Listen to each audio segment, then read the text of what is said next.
Hello everybody and welcome to my channel. On this channel we will be talking about fandom in general. That includes things like movie reviews. Sometimes I'll talk about a specific movie that maybe is in the news, who knows. We'll talk about movies that are coming out and all that stuff. We will also be talking about music, games such as D&D, board games, video games. We'll be talking about TV shows from time to time, so all things fandom in general. So welcome to it. And to start this video off, I decided to do a review of a movie that's not particularly one of my favorites. Kind of to show what this channel is going to be about. This channel is not for hate or criticism of any movie in particular or anything. In fact, quite the opposite. It's the type of channel you come to maybe broaden your horizons, see new movies, see new fandoms. If I can get even one person to watch a movie they wouldn't have otherwise watched, played a game they wouldn't have otherwise played, seen a TV show that they wouldn't have otherwise seen, then I've done my job. So, as we sit here by this whole little virtual water cooler and we talk, as John Campia would say, and if you haven't checked out his channel, go check him out. He's another really good YouTuber. Kind of the type of person that I want to make this channel modeled after slightly, because he's fair for the most part in his opinions and his criticisms of movies, which is very hard to find on YouTube. So, as I was saying, this first movie review is one I'm not particularly fond of, but we're going to be fair and we're going to give it that shot. And if it's something that interests you, then you want to check it out and let me know what you think about the movie. The name of the movie we're going to review today is Clifford. The 1994 version with Martin Short. Not to be confused with Clifford the Big Red Dog. Entirely different movie, friends. Now, the movie runs an hour and 30 minutes. And it's about a 10-year-old boy named Clifford Daniels who wants to visit a dinosaur-themed amusement park when his uncle, Martin Daniels, has to take him in. Now, the movie is kind of strange because that 10-year-old boy is played by a very adult-looking Martin Short. And that whole part of that movie threw me off immensely. But, you know, that's one of the things I could never get past in the movie. And I just really didn't find it all that funny a lot of times. Now, before I did this video, I did rewatch it. There are some people who say it's kind of a cult classic, so you might want to check it out. Okay, so if you are a fan of Martin Short, this film may definitely be worth checking out. Furthermore, if you know who Charles Grodin is, he's kind of in the late 70s, early 80s. He was kind of that straight man, a little bit into the 90s too. And he does the straight man routine very well. He plays the uncle in the movie. Kind of that uncle that, you know, you can make really angry. And that angry straight man routine is amazing for any sort of comedy. You know, when you can have that straight man that the comic relief can annoy so much that they just go off the handle. So this movie does have that going for it. Now, Martin Short is his usual act here, so you're not going to see anything new from him. It's kind of like you're watching Jim Carrey. You know, in his heyday of movies, you could always tell who it was. You always knew without a shadow of a doubt whose movie you were watching. I don't know if you've ever seen those types of movies where it becomes like, well, this movie would have been great if it starred Jim Carrey. Well, this is that type of film, only done in the Martin Short style of humor. So, there you go. If you're a Martin Short fan, it's probably a very good film for you to see.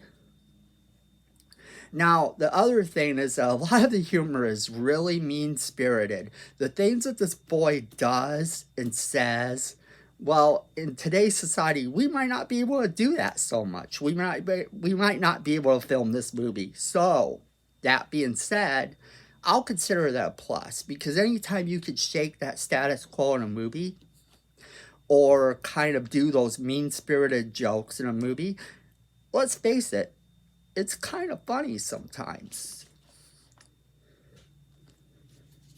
So, let's kind of talk about a few things you may not have known about the movie.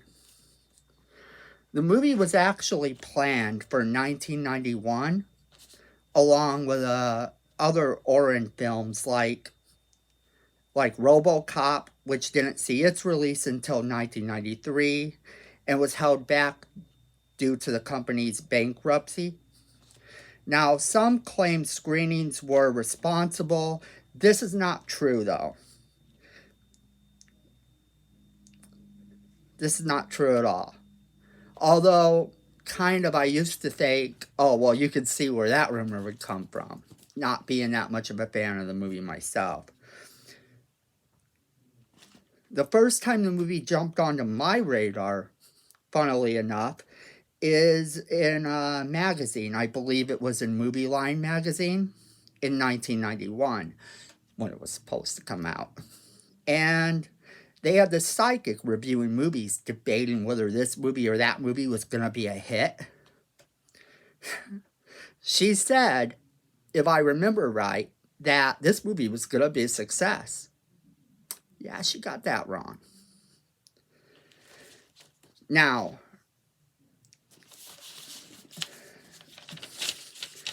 some other things that you may not have known about this movie. I used to think that Martin Short was on his knees the entire movie. That's not true. Oversized props were actually used at times to make the co-stars seem taller, or sometimes they were standing on boxes. Martin Short was actually in 4 other films in 1994 when this movie saw its release date. Charles Grodin co-star Mary Steenburgen, who plays Charles's romance in the movie, were actually in a Christmas Story sequel. It Runs in the Family, the same year this movie came out. Only months after this movie came out, in fact. But that movie was over at MGM.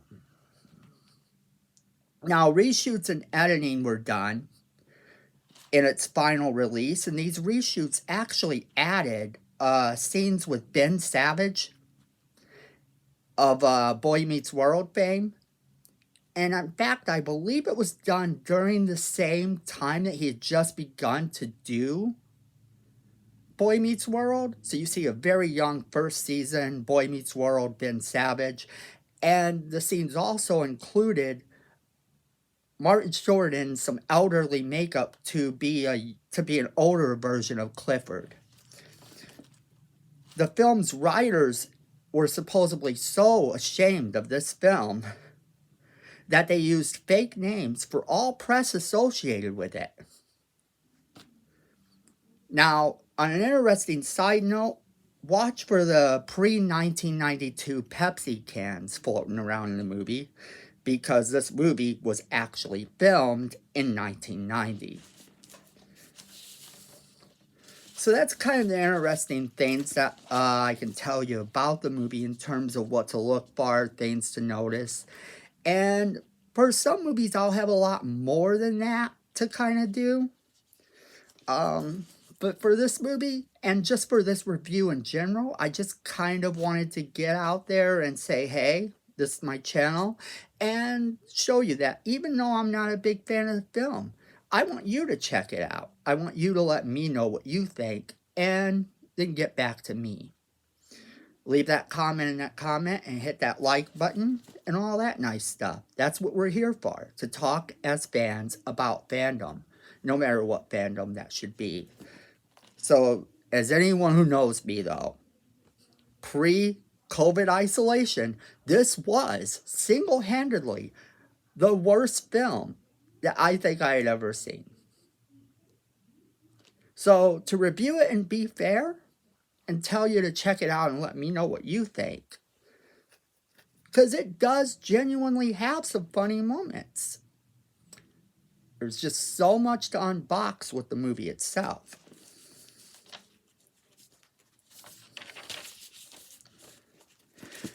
Now, as I said, on this channel, we will in the future be talking about movies, TV shows, games, comics, music.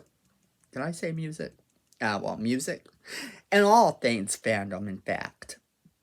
So join me next time on our adventure through various fandoms and various things. Don't forget to hit that like button and subscribe. Thank you very much. And have a nice day, everyone. Stay safe.